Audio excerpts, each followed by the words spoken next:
Hey guys, so one of the videos I wanted to put together was a bit of a tutorial for how to kind of work on, service, troubleshoot, and restore specifically an Evans lighter. This would be applicable for the Evans trigger lights, for the Evans Spitfires, etc. And so we have a pretty cool one here. This would be an Evans Spitfire. Kind of uncommon to see with the little clip for putting onto, who knows, whatever you want to clip it onto. And a lot of these, unfortunately, as you can see, there's no screws, but rather they have rivets on both sides, no screw heads here. Now, you will encounter some with screws, which makes your life a lot simpler, but screws or not, even when you get those out and get this thing disassembled, it can be very confusing looking if you've never worked on it before, with this weird kind of toothed, arm and the way that it's spring loaded. It's two pieces, and I just get a lot of questions of what's the right way to disassemble, restore, and put back together an Evans lighter. And so I'm going to kind of do a step-by-step tutorial, and I'll make it as quick and brief but easy to understand as I can. So for the very first step, let's go get these rivets out so we can get it disassembled. So we're in my garage workshop, or workbench I should say now, and you'll have to excuse the mess. I have not tidied it up in a very long time, but what we're going to do is we're going to use a bench vise. And if you don't have a bench vise, you could do this just on, a rag on the floor, or a piece of wood maybe that you don't care about, but having a bench vise is going to kind of be the easiest way to do this. So what you want to do is get your bench vise opened up just enough to allow these rivets to, pass through. But since we're going to be kind of wailing on this with a hammer a little bit, what I like to do is just take something like an old t-shirt or a sock or shop towel and just line the teeth of this thing on both sides so that you aren't scratching up and marring your lighter. And so now we have a little cavity here where these rivets can pass through. And what you're going to want to do is take a hammer and then get yourself a very fine punch. You can find these called like just punches, needle punches. Some are called jeweler's punches or watchmaker punches or clock punches. I've seen a lot of them.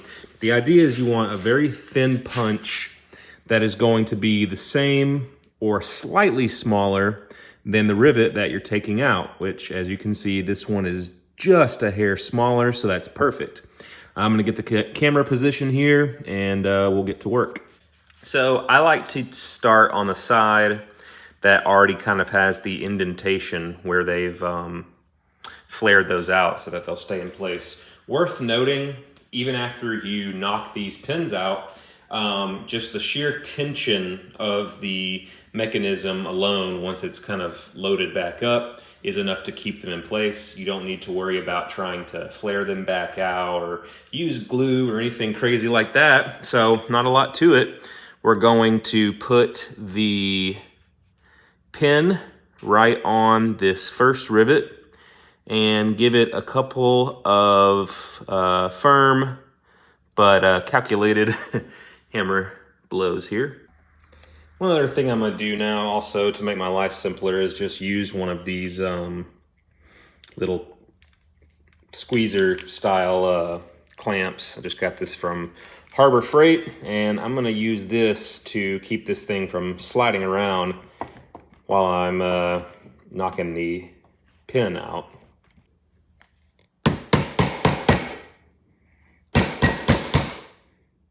All right, I can feel that first one just budged. You don't have to knock it through all the way. Once it's through and loose a little bit, you could use pliers to pull it out the rest of the way, and that's gonna minimize your risk of damaging the lighter at all.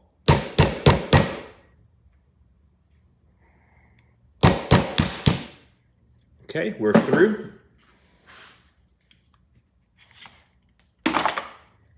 And now, as you can see, we've got both pins sticking out just enough to grab with some pliers.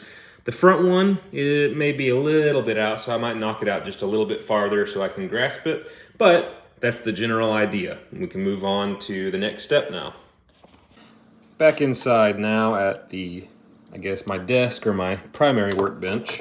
All I'm gonna do is grab these pins with a pair, something like needle nose pliers, and just start working them out. I got the first one out, and to make my life a little bit simpler, I decided instead to switch to a pair of linesman's pliers. You can get these for like $3 to $5 at Harbor Freight if you've got that in your city, and I highly recommend it because they can grab onto barely nothing at all and get a good grip still.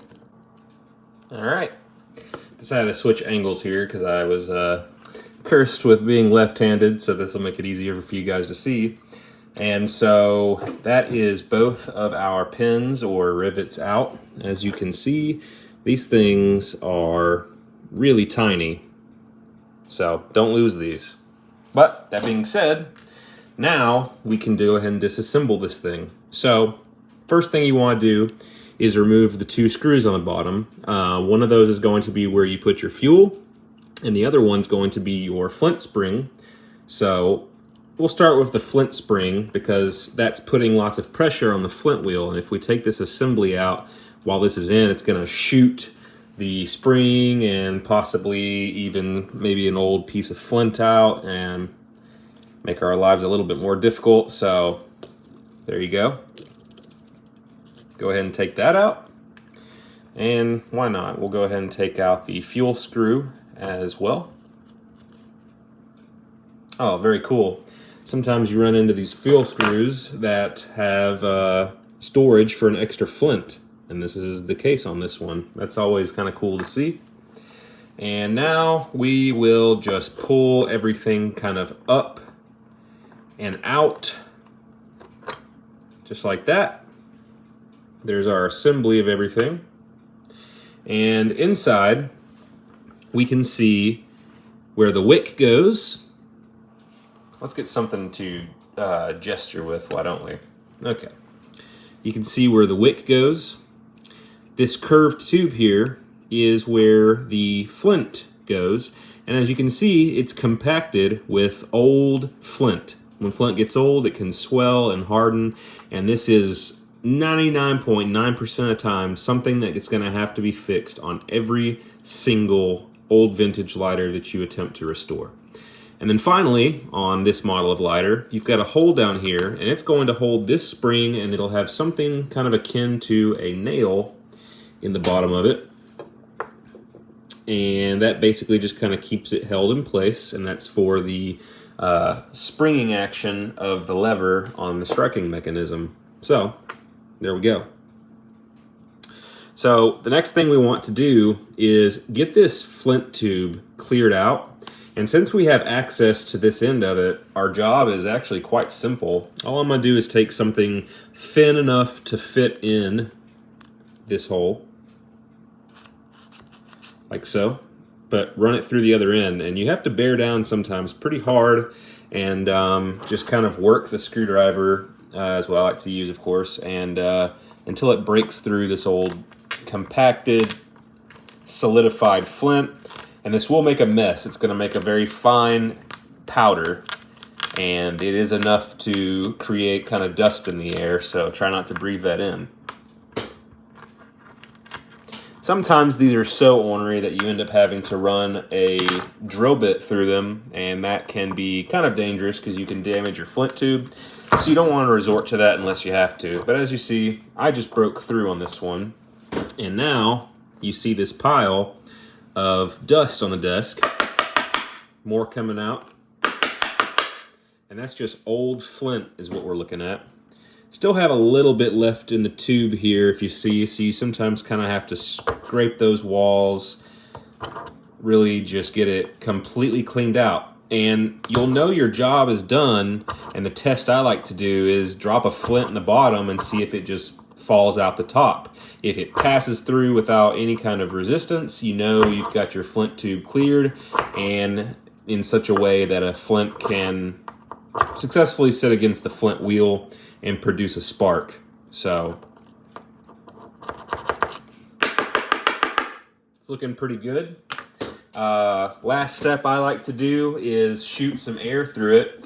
Canned air is the easy choice, but it's also expensive. So just off of Temu, I bought me one of these. It's just literally an air blower. That's it.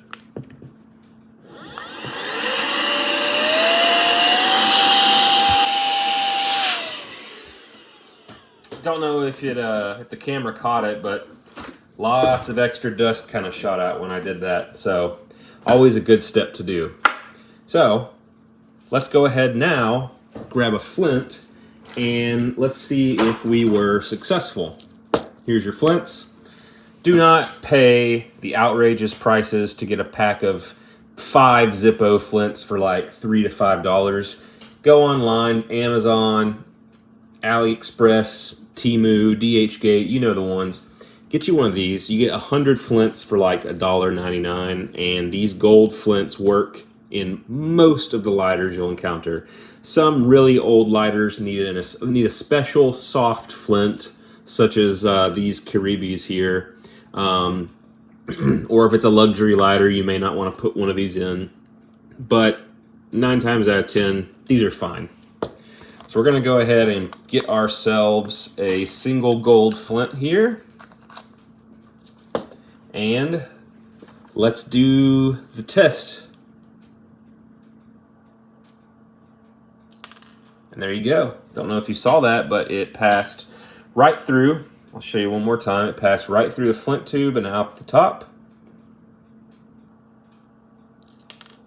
So we know that flint tube is cleared and it can produce a spark now. So let's move on to the next step.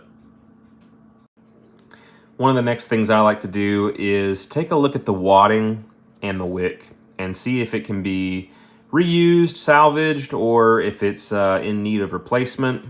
In this case, I do see some degradation, some orange rusty colors in there, so I'm gonna probably want to pull the wadding out. Now, second note, I haven't seen this on others personally, but online I have, but specific to Evans especially, Evans brand vintage lighters, in addition to cotton wadding, they also used a lot of what is essentially sawdust in these. Why? I don't know. I don't like it. So I always make a point to remove all the wadding and usually the wick from my Evans so I can get all that sawdust out.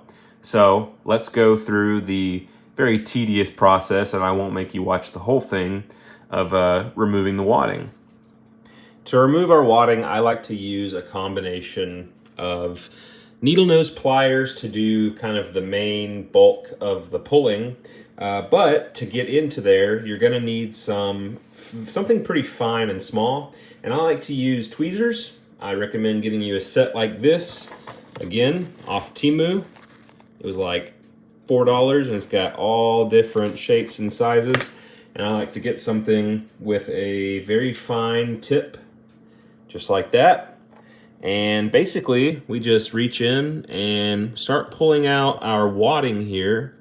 And what I have found helps to try and get as much out in one pull as you can, because you're gonna rip this stuff as you go. But what I've found helps is once you get kind of a grasp on it, don't just pull straight out, but rather kind of work it in a circle like this. And as soon as you get some pulled out, go back down and grab it right at the base.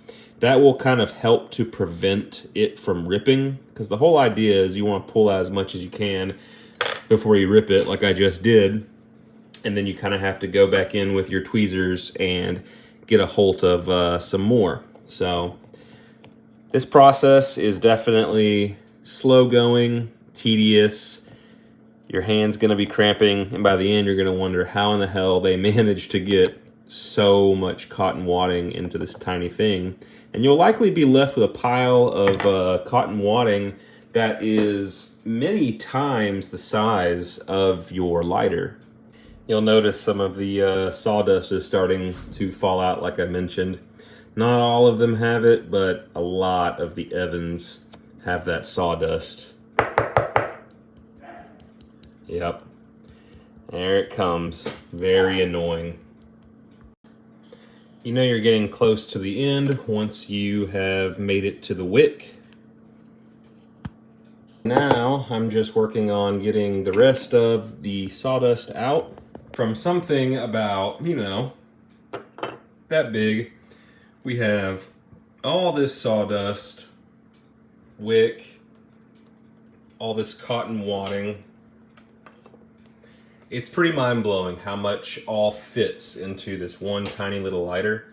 So what I'm gonna do now is actually clean up my work area, and then we'll move on to the next step, which is going to be re-wicking and replacing the wadding. So you always want to start with the wick first, because the idea is you want to tuck your excess back up into the lighter so that it has a lot of surface exposure to the wadding, more readily absorbs your fluid or petrol, and you have extra wick for the future. If you ever need to pull it out and trim some off, you have a lot of extra. Like I said with the Flints, don't go out to a tobacco store or Walmart or somewhere and buy some 5-pack of Zippo brand wicks. Just go on Temu, Amazon, AliExpress, DHgate, get you a 100, 200 pack of these wicks for like $2.99, and you'll be set for a very long time. You have a few options out there, but the wicks that I like to use are what they call these wire wicks. And if you can see, let me see if I can get this to show up on camera a little bit better here. These have a copper wire running through them. And the reason that's nice is because it makes them rigid, so they kind of hold their shape. And that rigidity is helpful whenever you're threading them through, because that hole is not much bigger than the wick itself, and on some lighters it's just as big or sometimes even smaller. That being said, there's some tricks you can use, especially with the wire wicks, to make your life a little bit simpler. So what you want to do first and foremost is just grab the wick firmly and start running your fingers down it. What you're doing is you're thinning it out, because that wire is kind of compressing and crushing the cotton, and it keeps its shape. And by doing this, you're making its diameter a little bit smaller, and it will make your life simpler when trying to thread it through that little tiny eye hole. Second thing you want to do to make life easier is cut the end of your wick at an angle so that it can start through the hole easier. I'm using just a pair of these little snipping pliers, and I like to come right here and cut this at a very acute angle, just like that. So now we have this little point, and then you can take your fingers and just kind of twist it between your fingers, get all those extra fibers and threads kind of all wrapped up, so you just have this one single nice point, just like that. So go ahead and get this into the hole, and then once it's in, I like to turn in a clockwise motion as I push. I find that that just kind of makes it work through a little bit easier. And we're going to, the goal is to try to get as much as we can through, and once we don't think we can push any more through, we'll try to fish it out of this end. Now, I've gotten really lucky here, and I can already see the other end of the wick. Take a pair of tweezers, reach in, and grab your wick carefully here, and go on and pull that on through your fueling port. Now, this step is important. Be careful when you're pulling this on through, because if you get this all the way through that hole, you've just undone all your work and you have to start over at that point. So I have learned that lesson the hard way far too many times. So I bought a very cheapo pair, 99 cents on Amazon, of these, oh my God, hemostats, I think is what they're called. And I like to put them on the end of the wick, clamp it down, That way we don't pull it through accidentally. Now we can go ahead and pull this through, and then I like to double it back, push it back into the fuel tank, and then finally I take something like, my favorite tool is just this flathead screwdriver, and go ahead and push that wick back up into the lighter. Now we need to replace our wadding. Again, for the third time in this video, do not go out and buy brand name, I don't know, Zippo brand or Ronson brand wadding. Don't do it. You're going to spend way too much money. Just go get some modern cotton balls. They don't have to be any special kind, any kind of material, nothing. Just cotton balls that you'd see in the cosmetics section. Typically, in most lighters, you're going to put in anywhere from 2 to 4. Obviously, there's exceptions to that if it's a very tiny lighter or a massive table lighter or something like that. But in general, for an Evans, I usually find that I can get about 3 cotton balls in there. So take your 3 cotton balls, and what you may not know is that these are actually just wound up. So you can find the end of them usually, and you can unwind them. Just like that, into this long strand. So we're going to do that with our 3 cotton balls here real quick. What I find to be helpful is take your wadding, put it between your hands, like prayer position, I guess you could say, and just roll them back and forth a few times and turn this into a very thin little noodle. And that makes it easy to get it started. And as soon as you got some in there, just take your screwdriver, start packing this in, and repeat that with all the cotton. Sometimes you kind of want to push some to the left, some to the right, and just get it evenly, or as evenly as possible, dispersed throughout the lighter as you can. Obviously this compresses very readily, so you can get a lot more in there than you may immediately think. All right, we're just about finished here. At this point, I'm just kind of feeling around for any crevices, kind of tucking the cotton in as we go. I actually only managed to get 2 cotton balls in on this, but that's okay. And one tip for you guys is when you're doing this, try to leave just a little bit of a gap between the opening and where the cotton starts. You don't want it to be right at the threads of where the screw goes in.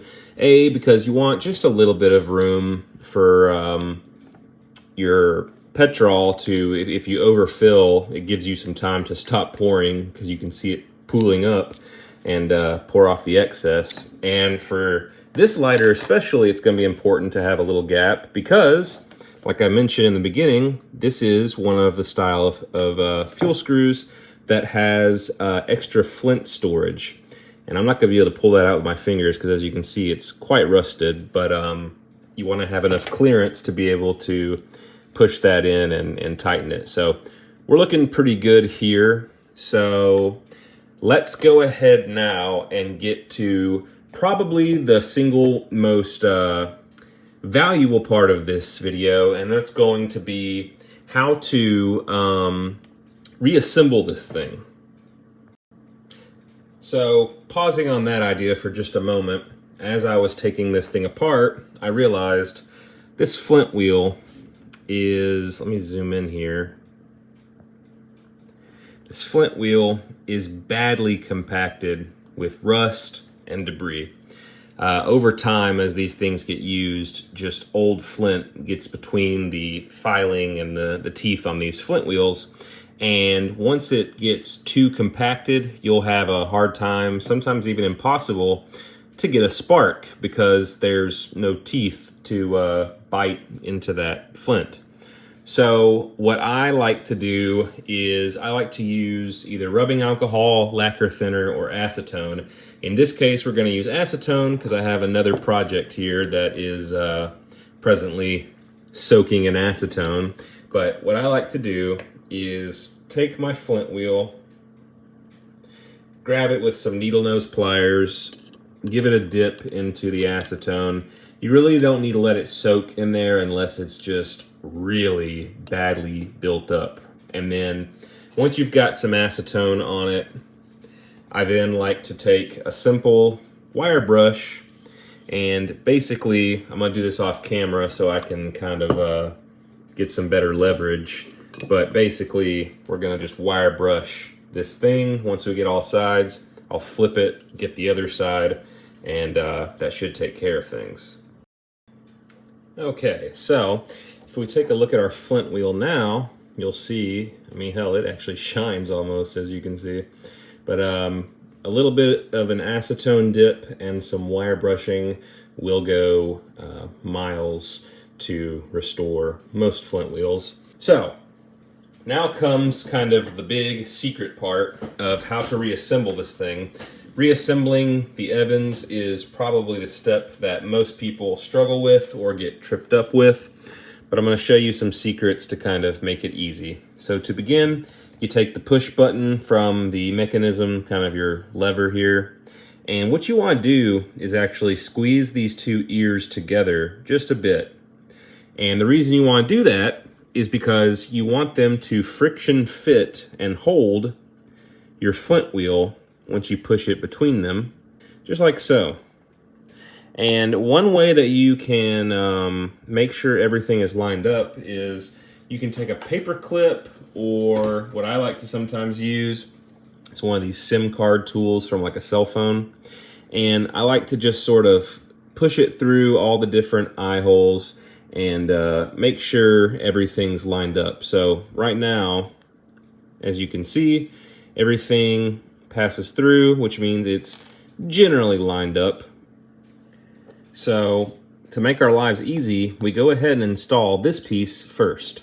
So we're going to take one of our two rivets that we previously popped out. We're going to identify which end had the indentation from where it was originally inserted before, and where we probably made it even worse when we tapped it out earlier.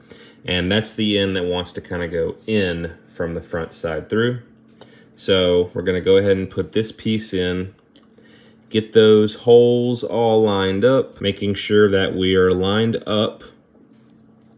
I'm going to grab my hammer again, and very gently this time, we're going to just tap that rivet back into place.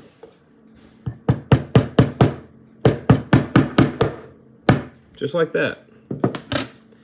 And as you can see, it is now back through. Our Flint wheel is here, and it should be able to spin decently freely at this point, as you can see. Now comes for the second piece, which is the snuffer cap and this arm that has these teeth on it. And as you can see, it's spring-loaded. And I'll show you how that works in a second. But don't forget, we also have that spring that belongs underneath this to kind of make it spring. So we're going to go ahead and put that in. So take that spring and that kind of nail looking piece, if you recall. Go ahead and put the nail into the spring. And then there's that hole down in there that is recessed. There you go. And we're going to push this out of the way, and we're going to just go ahead and push that back into that hole.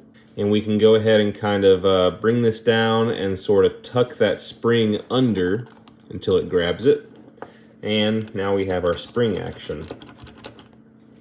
Now we will install this snuffer cap. So as you may have saw on that Flint wheel, and I'll zoom this in here so you can see, it has teeth on the side, right there. And those teeth line up with the teeth on this piece. So the idea is whenever you push the button, this tilts up, dragging those teeth across the teeth on the Flint wheel, making it spin. So when you reinstall it, what you want to do is kind of keep this held down. See how I'm holding that down? like that. And make sure it goes under the teeth of that flint wheel. And then this crossbar in the back, let me show you that. This little bar right here, this piece, that's gonna line up with this little nook or crevice right here, and it's gonna slip under. So again, we're going to pull down that little hook with the teeth, make sure those teeth go under the teeth on the side of the flint wheel, and then hook under this and make sure our teeth are kind of lined up with the teeth on that flint wheel. And there we go. So now all that's left to do is just kind of finagle it a little bit until we get those holes all lined up. Again, we can use something like this SIM card tool or a unfolded paper clip to kind of wiggle that through around in circles and get those holes lined up.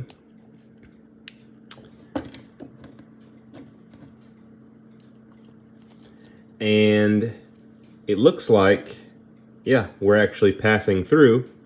So same operation as before. We're going to take our other rivet that we previously tapped out. We're going to put that into this hole here, as you can see. And actually that one's just about pushing through with just me pushing with my fingernail. And you'll just kind of keep finagling with it, pushing and pulling on parts until you can get that eyelet lined up to where it comes out the other end, just like the first one. We're gonna give it another very gentle tap.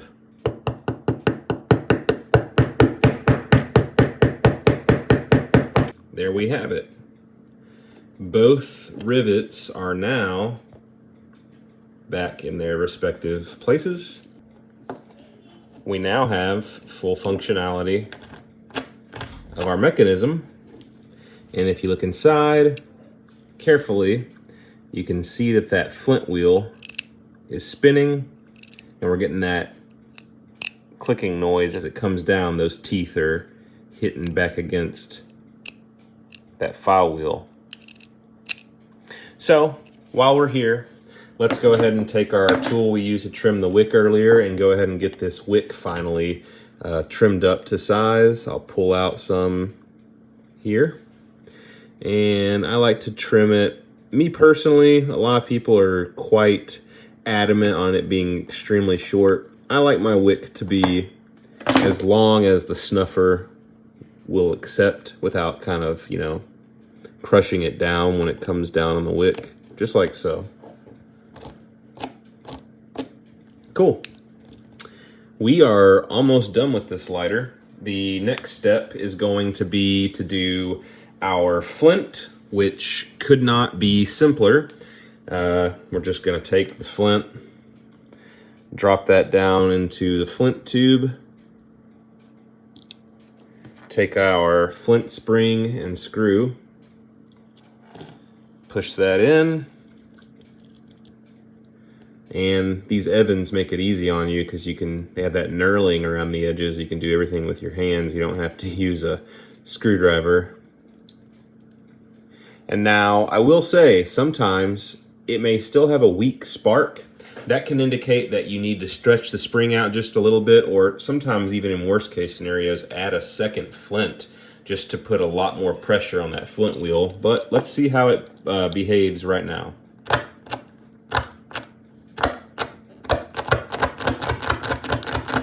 So, there we go. So we are getting some sparking.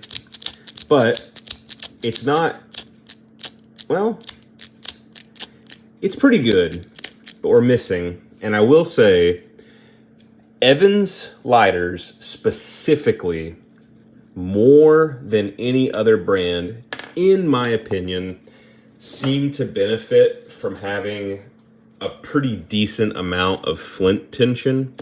And so because of that, I have sometimes put 2 or even 3 flints into the flint tube to make the pressure really tight against the flint wheel, and gotten really good results from doing it that way.